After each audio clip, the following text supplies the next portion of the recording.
Isa sa kinatatakutan ng 2 beses na world champion na nakabiktima na ng 21 Pinoy ang matapang na dumayo sa Pilipinas upang hamunin si Mark Magnifico Magsayo sa hangaring idagdag ito sa kanyang listahan ng mga biktima. Siya ay si Panya Utok, kilala bilang isang matibay at veteranong boksingero mula Thailand, may kartadang 53 panalo, 6 natalo at 35 dito ay via knockout. Siya ay itinuturing na napakatibay at hindi basta-basta mapapabagsak ng mga kalaban. Ang sagupaan sa pagitan ni Mark Magsayo at Panya Utok ay isa sa pinakamahirap na laban ni Magsayo dahil nakataya ang WBC Asian Council Featherweight title. Tara, mga boxing fans, panoorin natin kung paano pinalambot ni Magsayo ang champion na kasing tigas ng bato at tila tinatawanan lang ang kanyang mga suntok. Sa laban na ginanap sa Tagbilaran City, Bohol. Sa unang round pa lang, ipinakita na ni Magsayo ang kanyang agresibong estilo sa pamamagitan ng mabibigat na suntok. Ngunit si Utok ay tila hindi apektado at nakangiti lang habang sinasalo ang mga ito. And he broke his jaw in that process. It's so hard. Pagdating ng ikalawang round, mas lalong umiinit ang aksyon at tila pinaglaruan lang ni Utok ang mga suntok ni Magsayo. Outsourcing you. You know what I'm thinking right here is one hit. That's right. And these guys are getting used to getting ripped in the head. Yeah. Not many Nice fighters have. uppercut by Management, he did not agree with him. yes.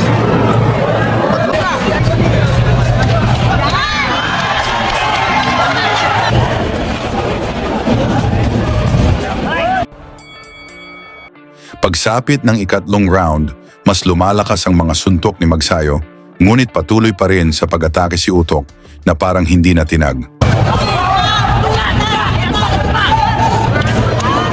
Nice uppercut by Beautiful.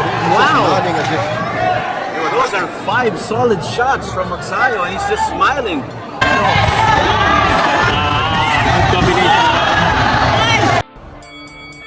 he was scheduled for 12 for the WBC Asia Featherweight Championship.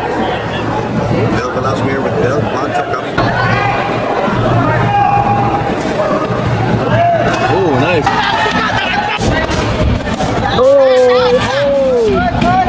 And that smile again. Sa ikalimang round, sinubukan ni Magsayo ang pag-target sa katawan ni Utok bilang bahagi ng kanyang estratehiya. Ngunit kahit mga suntok sa bodega, ay hindi rin sapat upang mapabagsak ang Thai boxer. Nice overhand by Yeah, but you gotta understand, is Panya Utok lulling Magsayo into a false sense of security and then he's gonna bounce? Sleep. Yeah. nice overhand by Starting to Panya open up. Utok now, unloading with the left. Most fighters would start enjoying That the was a low burn blow. once. Sorry.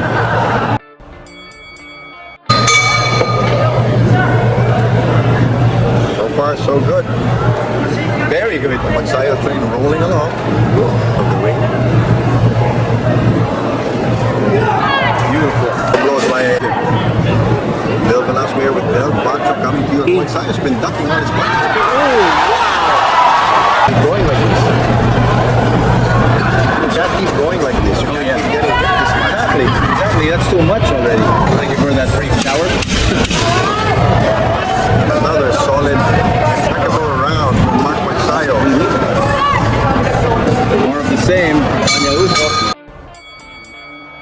Naging mahigpit ang palitan ng mga kombinasyon sa ikapitong round, kung saan parehong agresibo ang dalawang boksingero.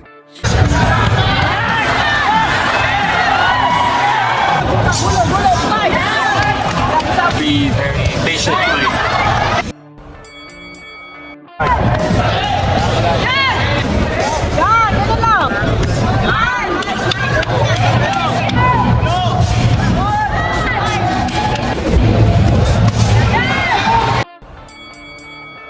Sa ikasiyam na round, todo pa rin ang mga malalakas na patama ni Magsayo, ngunit matibay pa rin si Utok at tuloy sa pakikipaglaban.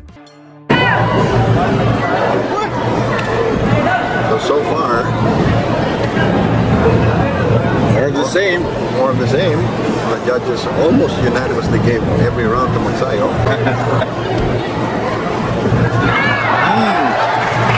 Yeah, well, it's not there. But it's also a lesson in patience for Magsayo.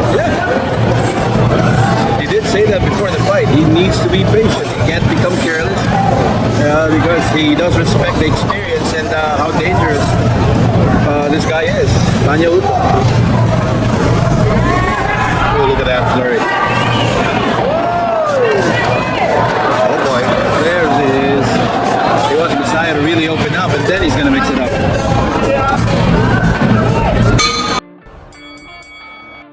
Hangad ni Magsayo na mapabagsak si Utok sa ika-10 round, ngunit sadyang matatag ang bisita mula Thailand.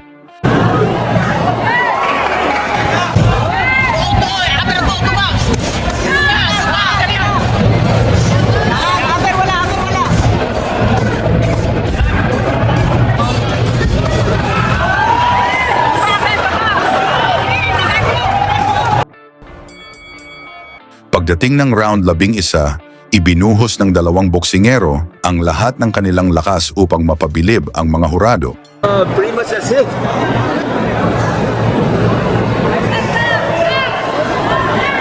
Eight punch combination there.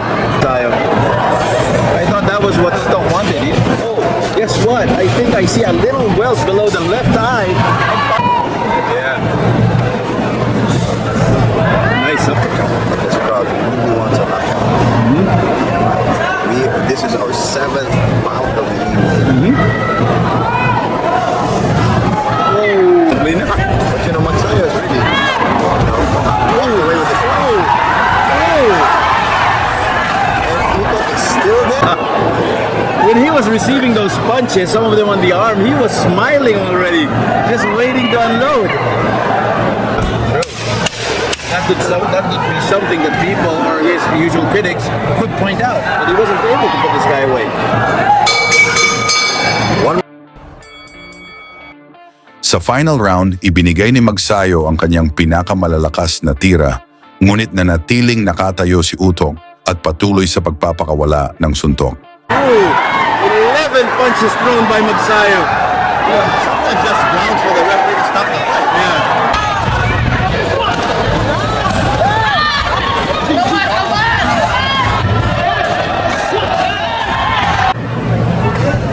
But it's also a lesson in patience for Magsayo. Yeah. He did say that before the fight. He needs to be patient. He can't become careless because he does respect the experience and how they. No question that Magsayo won this by a mile. Yeah. Here we go.